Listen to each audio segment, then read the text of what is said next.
Olá! Boa tarde! Tudo bem com vocês? Estamos aqui começando 2021, voltando às atividades, às lives, né? Essa semana é uma semana especial, porque... Boa tarde, Andréia, seja bem-vinda! Porque eu vou começar a conversar um pouquinho sobre mediação, né? E então eu escolhi para começar um ano uma pessoa nova, né? Como eu falei lá no story.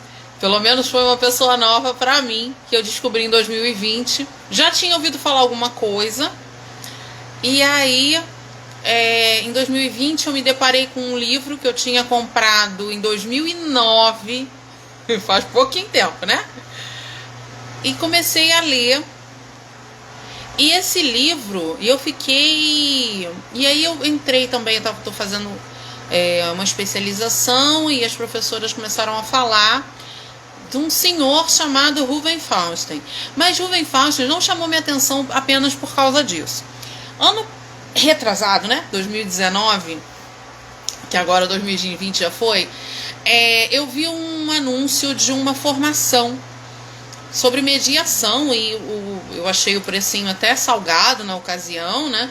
Falei, gente, mas aí eu fiquei com aquela pulga atrás da orelha. Eu falei, ninguém ia cobrar esse valor se não fosse algo que realmente fosse diferenciado. Seja bem-vinda, todos estão chegando. E fiquei com aquela pulga atrás da orelha com essa história de mediação. Aí eu me reencontrei com esse livro, que eu assisti uma palestra do Marcos Meyer em 2009, quando ele lançou o livro. Inclusive, meu livro é autografado por ele, falando sobre esse senhorzinho, que é Ruven Fausten, que é um judeu, e sobre o trabalho que ele desenvolveu tratando de mediação. Falei, meu Deus, como é que a gente vive a educação, fala de mediação há tantos anos, e eu nunca tinha escutado falar com tanta força, assim como a gente escuta falar, a gente estuda, né? Piaget, Vygotsky inclusive foi um dos grandes influenciadores de Fausten, sobre essa teoria cognitiva, né? E Fausten faleceu, ele já é falecido, mas faleceu há pouquíssimo tempo, ele faleceu em 2014, quer dizer, há pouquíssimo tempo, já bem velhinho.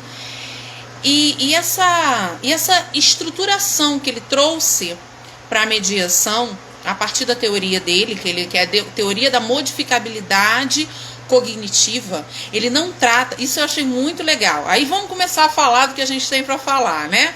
O pessoal for chegando, quem for chegando pode colocando aí suas perguntas. E mesmo quem estiver assistindo esse vídeo depois, que ele vai ficar no meu IGTV, pode mandar pergunta também que a gente responde, tá bom? E aí, se tratando dessa teoria da modificabilidade cognitiva estrutural, ele já não trata sobre inteligência. Porque até então, se achava, por exemplo, a partir até mesmo dos testes de QI, que a inteligência era algo estático. Ou você era inteligente ou você não era. Com a evolução, a gente foi percebendo que não é bem assim as coisas, né? E Fausten traz isso com muita propriedade, que realmente não existe uma inteligência pronta, acabada. Ela está em constante modificabilidade, e isso pode ser feito durante toda a vida. Claro que existem momentos que são extremamente propícios e outros já não são tanto, mas isso não significa que não se pode aprender em qualquer idade, em qualquer situação, né? Isso é fantástico. Isso é fantástico, porque a gente muitas vezes, dentro do senso comum, a gente fica trabalhando com aquela história de que assim, não se ensina truque novo para cachorro velho. Isso na verdade não existe. Todos somos capazes. Agora, talvez para você aprender a tocar violino, você vai levar mais tempo que de repente uma criança, não sei, de 12 anos. Talvez ou virar uma estrelinha, não vou nem botar o violino, né? Porque música já é outro esquema, mas vamos dizer assim, virar uma estrelinha. A gente, de repente, vai ter mais dificuldade que uma criança de 5, 6 anos, né? Eu, por exemplo, não sei até hoje. Mas assim, mas que é possível aprender. Inclusive tem um estudo, tem um trabalho do Fausten que ele desenvolveu com uma criança que não tinha uma parte do cérebro. Foi feita uma cirurgia, não lembro agora o que a criança tinha, mas eu sei que ela perdeu uma parte do cérebro e ele desenvolveu o PEI. Não é esse PEI da escola, que é o plano individualizado, né? Plano educacional individualizado. Não, ele não é esse. Ele desenvolveu, o PEI dele é Programa de Enriquecimento Instrumental, que é isso que é aquele curso que eu falei lá no começo, que era um curso, né, que eu vi, e era um curso, e depois que eu fui descobrir também que esse curso que eu falei no começo, ele só tem no Sul.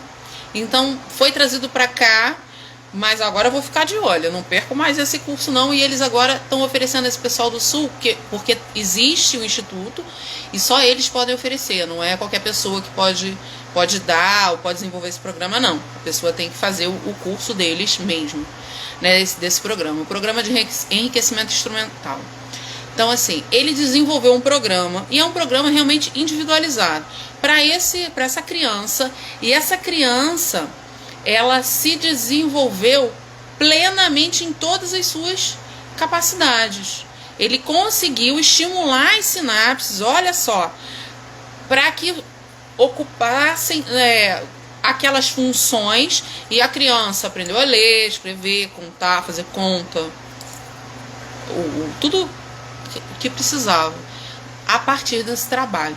Então, assim, a modificabilidade cognitiva estrutural, que é a teoria de Fausten, é uma teoria que trata sobre inteligência e principalmente como trabalhar e como estimular essa inteligência para que esse indivíduo se desenvolva plenamente. E aí ele vai falar várias coisas que muitas vezes a gente até já ouviu falar, separado, que são os critérios para mediação, e durante essa semana eu vou falar, são 12 critérios, que daqui a pouco eu vou falar para vocês quais são os 12, e ele vai explicando cada um deles e por que cada um deles é importante para o desenvolvimento do indivíduo.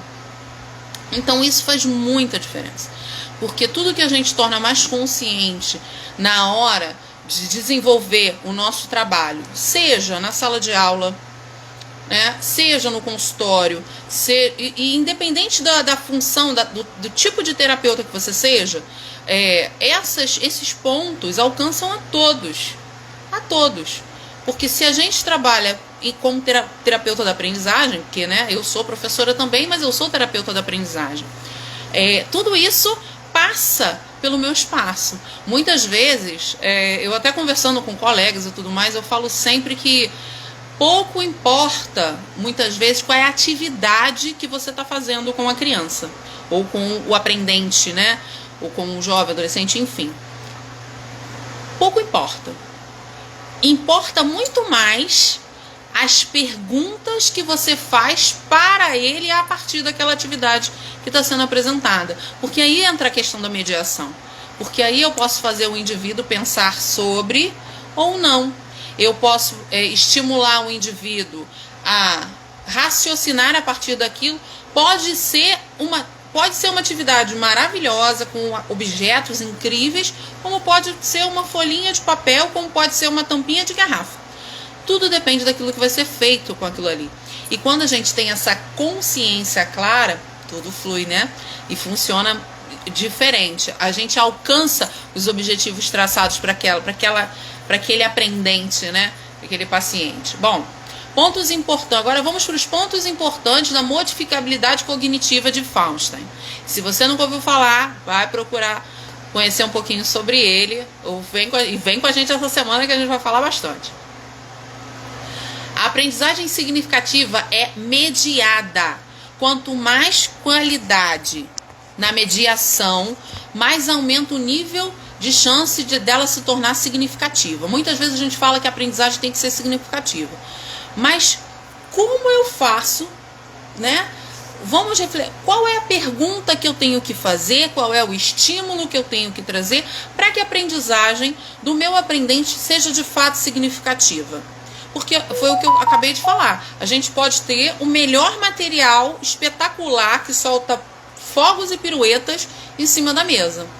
Se eu não faço nada com aquilo, não adianta. Se eu não estimulo, se eu não incentivo, se eu não jogo uma pergunta, se eu não penso junto com a criança, porque até isso precisa ser ensinado em muitos casos. Ensinar a criança, ou a pessoa com deficiência, porque às vezes a gente tem uma pessoa já com deficiência intelectual, que a gente precisa, muitas vezes, estimular, ensinar o caminho. Caminhar com ele, junto mesmo. Como é que a gente pensa? Né? Como é que eu penso para resolver uma conta? Isso são fatos, são fatores importantes para estimular o desenvolvimento do raciocínio da criança, porque às vezes a criança, o aprendente, não sabe nem por onde pensar para resolver aquilo. Mas a gente quer a resposta, como muitas vezes a escola faz, né? Claro que tem escolas excelentes, tem profissionais espetaculares, mas às vezes põe lá no quadro uma conta, tipo, vou pegar uma conta bem simples, 2 mais 3. Mas ainda não trabalhou com a criança o raciocínio da soma, do adicionar, para que a criança entenda que pensamento ela tem que fazer para ela chegar no que se pede. Isso é tornar significativo, é ser algo interessante, ser algo relevante, né, para aquela criança, para aquela situação. Então, estimular essa parte muito importante. A modificabilidade cognitiva é a modificação do sujeito com o ambiente.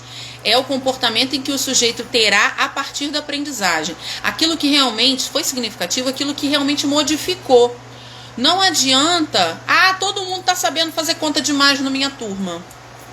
Mas se você para de falar mais e traz um problema, ninguém resolve, porque não foi significativo.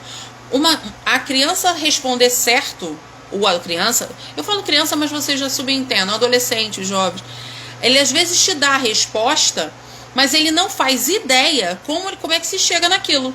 Eu já vivi isso no consultório. A criança era um menino de 9 anos, ele sabia me dizer o resultado da coisa. Assim, vamos pegar de novo o exemplo, uma conta simples. Ele sabia me dizer quanto dava, mas ele não sabia me explicar qual era o processo para chegar naquele resultado. Então era mecânico. Aquilo não tinha sido significante para ele, aquilo não estava claro para ele. Ele só mecanicamente ele me dava uma resposta, que podia ser certa, podia ser errada. Normalmente ele até me dava a resposta certa, mas ele não entendia o caminho do raciocínio. E essa clareza essa falta de clareza no caso, poderia trazer questões, dificuldades de aprendizagem, como estava acontecendo. Chegavam nas provas e tudo, ele ia muito mal. Ele não conseguia fazer as provas bem. Por quê? Porque na prova ele não conseguia ter essa interpretação para chegar na conta que tinha que fazer e para o resultado. A dificuldade era do raciocínio lógico. Então, a gente estimular e entender que isso vai fazer uma modificação mesmo no cérebro. A gente está falando de sinapse, a gente está falando de fortalecimento dessa rede neuronal que vai proporcionar essa resposta rápida. Porque o que é a inteligência, na verdade?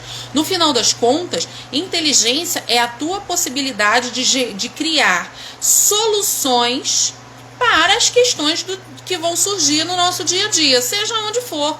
Porque às vezes o teu problema que você precisa resolver é uma coisa, é um problema no trabalho. Outro dia, por exemplo, aqui em casa, a gente tá botando um portão, trocamos o portão. Na garagem a gente não tinha portão de garagem, a gente fez a garagem e botou o portão. E assim, o rapaz que fez o portão, ele colocou o portão de um jeito que eu não conseguia abrir, porque o portão, a maçaneta do portão de pedestre, né, ela não passava pelo outro portão. E aí ele já estava querendo criar uma engenhoca de cortar o portão, fazer não sei o que, botar uma canaleta. Aí tá. Eu olhei para aquilo, eu falei, meu Deus, mas não é possível. Todo mundo tem portão assim, que o portão corre assim, né? Pra um lado pro outro, corre desse jeito. São as placas que correm. Eu falei, mas todo mundo tem portão assim, eu nunca vi ninguém fazendo adaptação em portão. Deixei quieto, aí fiquei pensando. Depois de um tempo me veio a solução. Eu falei, é só inverter os portões. Pronto, ninguém tem mais que cortar nada, não tem que emendar nada no portão. Só que o rapaz que trabalha com o portão, ele não conseguiu ter essa elaboração. Quem fui ter fui eu. Né? E outras questões depois a gente resolveu aqui. Mas tudo isso isso é inteligência. Porque às vezes a gente acha que a inteligência é só o que vai aparecer no nosso trabalho, ou é só por uma questão de alguma solução de alguma coisa muito grande e tal. Às vezes a nossa inteligência vai aparecer nas soluções do dia a dia, para coisas também pequenas. Isso é inteligência também. Né? Não desvalorize. Continuando aqui os nossos pontos, anota esse nome, gente, da teoria de Feinstein, que é modificabilidade cognitiva. Anota isso, escreve isso aí para vocês pesquisarem. Ela é fundamental. Então, o mediador, olha bem, deve se colocar exatamente entre o sujeito e o estímulo. Este é o lugar do mediador. Não é o mediador que vai dar o estímulo. Ele vai facilitar, ele vai estar ali entre o sujeito e o estímulo, que é o desafio, é a questão que está sendo colocada para ser resolvida, vamos dizer assim, ou para ser aprendida. Então, o mediador é esta figura extremamente ativa, porque até então tem linhas, né, que estimula e deixa a criança agir livremente. Claro que a criança tem que ter um momento da liberdade de ação, dos seus questionamentos. Mas tem momentos que a gente tem que estimular, tem que entrar mesmo. Essa mediação, ela é uma mediação extremamente ativa. Não é só a mediação daquele que vai escolher a atividade a ser desenvolvida. Além de escolher a atividade, no caso do terapeuta ou do professor, ele vai escolher, mas ele também vai entrar com a sua mediação ativa. Não dá para vou dar a folhinha e vou deixar para ver o que acontece, né? Ou vou só simplesmente apresentar essa atividade e vou ver o que acontece. É claro que quando a gente está, principalmente em consultório, fazendo avaliação, em alguns momentos a gente precisa deixar para ver como o indivíduo vai se colocar e como esse indivíduo está pensando. Porque se a gente não permite que ele pense e que ele se coloque, a gente não vai entender por onde o pensamento dele está passando para que a gente possa intervir de maneira mais eficaz, né? Por isso tem momentos, a gente até vai observar, mas sempre muito ativo, sempre muito envolvido no processo. Gente, eu tô falando, mas vocês podem mandar perguntas, vocês fiquem à vontade, viu? Sejam todas bem-vindas. Chegou mais gente aí. Vamos conversando. E vamos em frente. A aprendizagem mediada é o caminho de transformação do estímulo que o mediador proporciona. É isso que eu acabei de falar. É extremamente ativo, é extremamente envolvido, comprometido com o pleno desenvolvimento daquele sujeito, esteja ele onde estiver. Então, isso é muito importante. A gente estimular os canais de aprendizagem, perceber se esse indivíduo, isso também é importantíssimo e é bacana, se esse indivíduo aprende mais com a ação.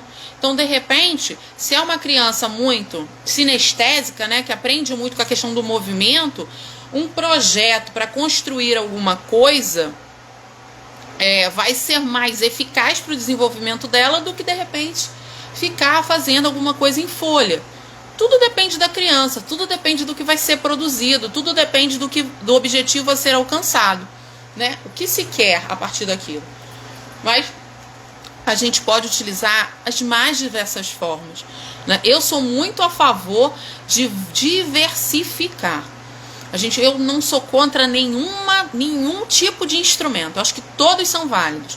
O que eu sou contra é com a massificação. Não, eu só uso isso. Não. Tem gente que é só jogo online, que só trabalha com computador. Eu não gosto do só pra nada, porque eu acho que eu só trabalho com isso, eu só trabalho com aquilo. Eu acho que isso me limita muito.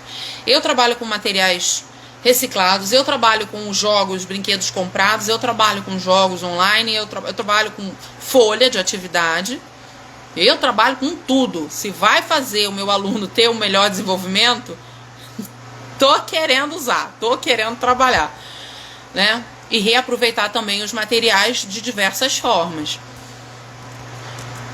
Vamos lá. Mas vamos seguindo em frente, né? Critérios de mediação. Apenas será considerada aprendizagem mediada aquela situação em que o mediador age visando intencionalidade, reciprocidade, transcendência e mediação do significado.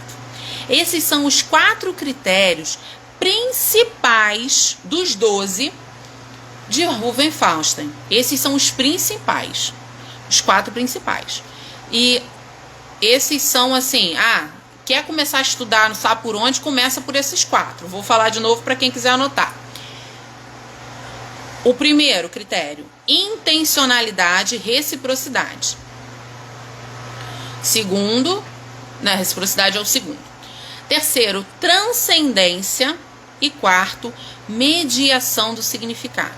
Agora eu vou falar os outros, que é para vocês já saberem que existe, que amanhã nós vamos começar a trabalhar, todos os dias a gente vai trabalhar alguns deles, né?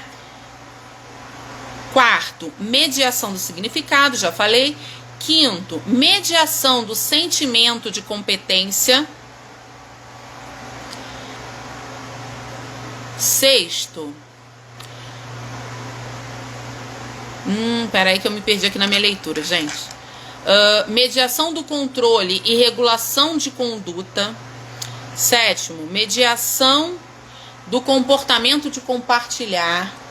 Oitavo, mediação da individuação e diferenciação psicológica. Nono, mediação da conduta de busca, planificação e realização de objetivos. Décimo, mediação da consciência da modificabilidade humana, percepção do ser humano como entidade modificável, sempre e em qualquer situação. Isso é importantíssimo. Mediação do desafio, busca pelo novo e complexo.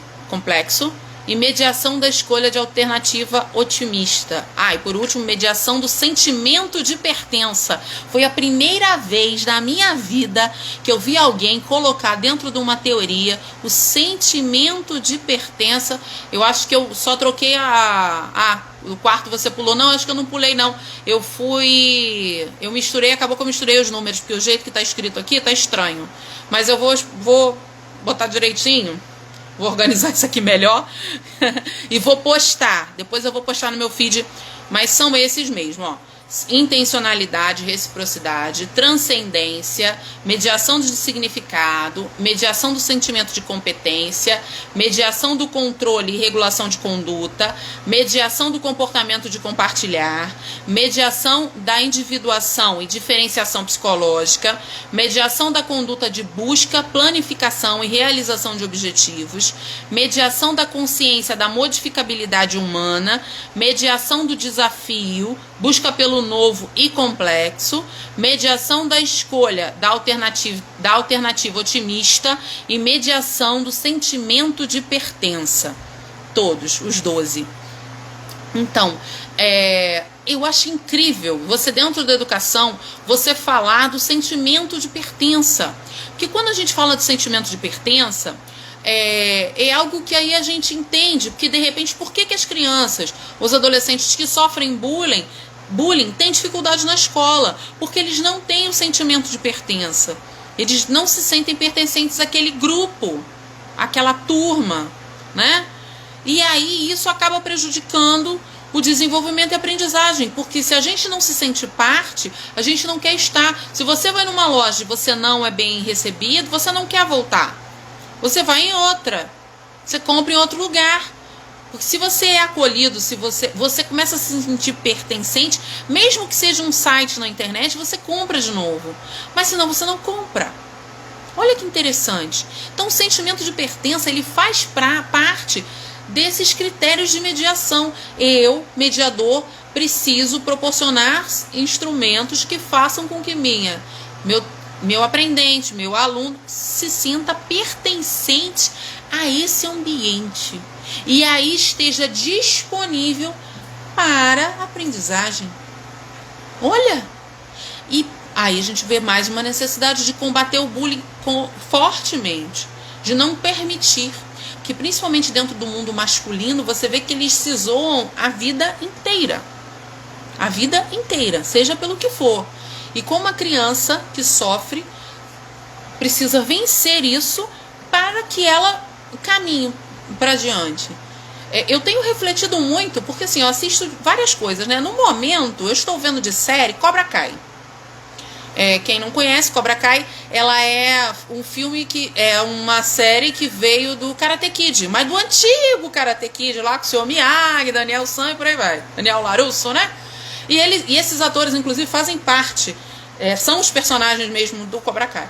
E a forma com que os meninos são tratados e tal, eu fico refletindo muito sobre o jeito que se fala, como aqueles meninos se sentem, como ele coloca, enfim, concordando ou não, eu achei uma boa reflexão, porque dentro do universo feminino também é cruel, mas no masculino eu acho muito pior, porque é pela vida inteira, isso é pela vida toda, né, deles. Então, como lidar com isso, a importância de combater esse tipo de linguagem, esse tipo de tratamento, né, para a gente ensinar e trabalhar a questão do respeito, enfim. E aí você volta lá no último critério que Fausto levantou, que é o sentimento de pertença, né, de como isso é relevante, como isso é importante. A primeira coisa que se constrói dentro de um ambiente psicopedagógico, né, dentro da teoria, da terapia da aprendizagem, com psicopedagogo, neuropsicopedagogo, gente, é o vínculo. A gente fala muito de vínculo, mas o que não é o vínculo que não seja um sentimento de pertença?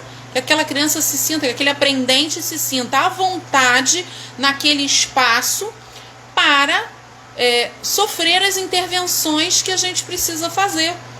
A primeira coisa é vínculo. Se ele não faz vínculo, se ele não se abre a esse sentimento, como é que a gente trabalha? A gente não consegue trabalhar, né? A coisa não avança, não flui. Você pode ser o melhor terapeuta da aprendizagem da face da terra. Se não rolar o vínculo, se não tiver sentimento de pertença, a coisa não anda. Não anda. Então, assim, esses critérios, por isso eu achei tão relevante a gente começar a semana tratando desses critérios, falando da mediação dessa outra maneira, de uma maneira mais estruturada. Eu já vou deixar para vocês até a dica do livro.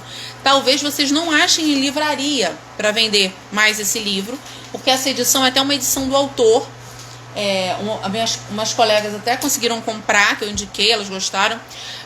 Compraram na estante virtual, até bem baratinho. Mas o livro é esse aqui, Mediação da Aprendizagem, contribuições de Fausten e Vygotsky, de Marcos Meyer e Sandra Garcia. É em cima deles que a gente está trabalhando. Eu vou começar a leitura do livro do Fausten mesmo, que já está aqui na minha fila de leitura para esse ano.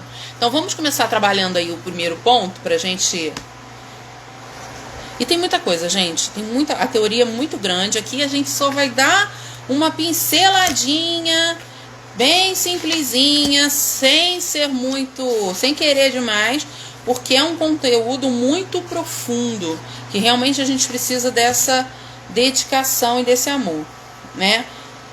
E dessa clareza, porque eu acho que tudo que a gente tem clareza, quando a gente estuda e a gente vai ampliando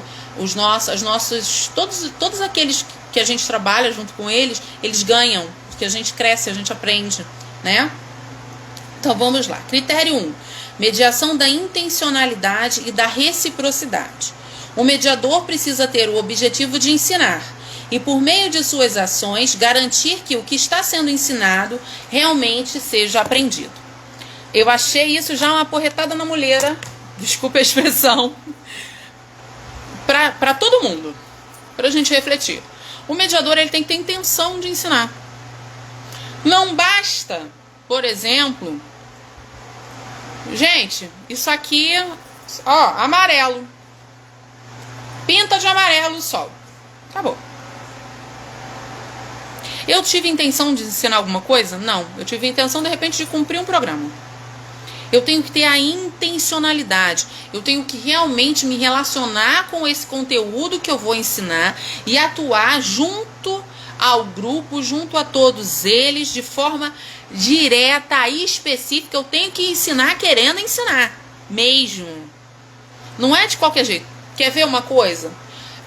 Por exemplo, às vezes... isso não acontece aqui não, isso acontece só em Marte, tá?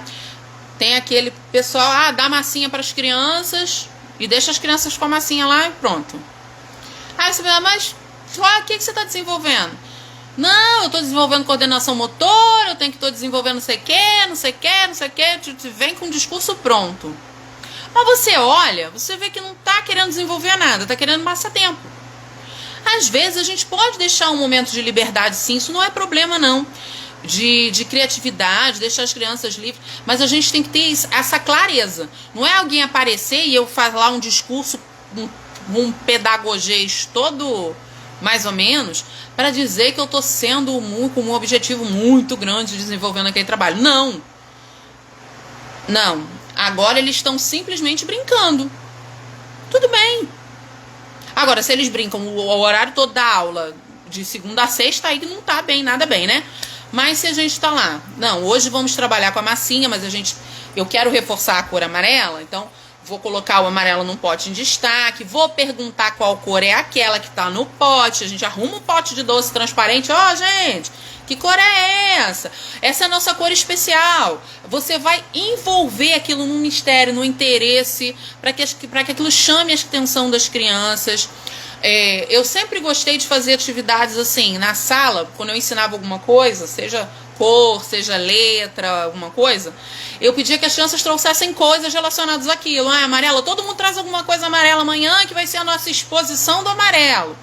Recebia aquilo de quem trouxe, colocava numa mesa junto com um TNT daquela mesma cor, se fosse a cor no caso. Colocava, se fosse letra, fosse palavra, eu escrevia o nome de tudo que vinha, fazia a minha mesa da letra tal, né? Enfim, eu explorava aquilo ao máximo. Isso é importante. Isso é querer ensinar. É ter o desejo realmente de desenvolver uma atividade com um objetivo claro. É isso que a gente começa a tratar nesse primeiro critério de intencionalidade e reciprocidade. E Marcos Meyer no livro fala mais pra gente, de forma consciente, assume a responsabilidade por colocar em prática as estratégias à sua disposição para garantir o alcance das metas e dos objetivos. Então, ter as metas e os objetivos claros. Eu quero isso. Para alcançar isso, eu vou fazer isso, isso, isso. E ter mais umas duas coisas, se por acaso der tudo errado, a gente tem o plano B, né? Porque às vezes tem essas coisas, você faz, acho que a coisa vai render e nada acontece, né? Então é importante a gente ter claro, ter nítido, onde eu quero chegar, então eu parto daqui, então eu vou usar tal e tal e tal estratégia, atividade, enfim. A reciprocidade garante o estabelecimento de uma certa cumplicidade. O mediado precisa querer aprender. Então, a reciprocidade é o desejo do outro de aprender. Se ele não quiser aprender, você pode se pintar de dourado, virar estrelinha, que ele não vai aprender. Aí a gente lembra lá do sentimento de pertença, mas a gente vai falar dele mais pra frente. Mas isso é bastante relevante, né? Então, vamos estimular para que a criança, o aprendente, queira aprender, tenha o desejo, e o desejo é interno, é interior.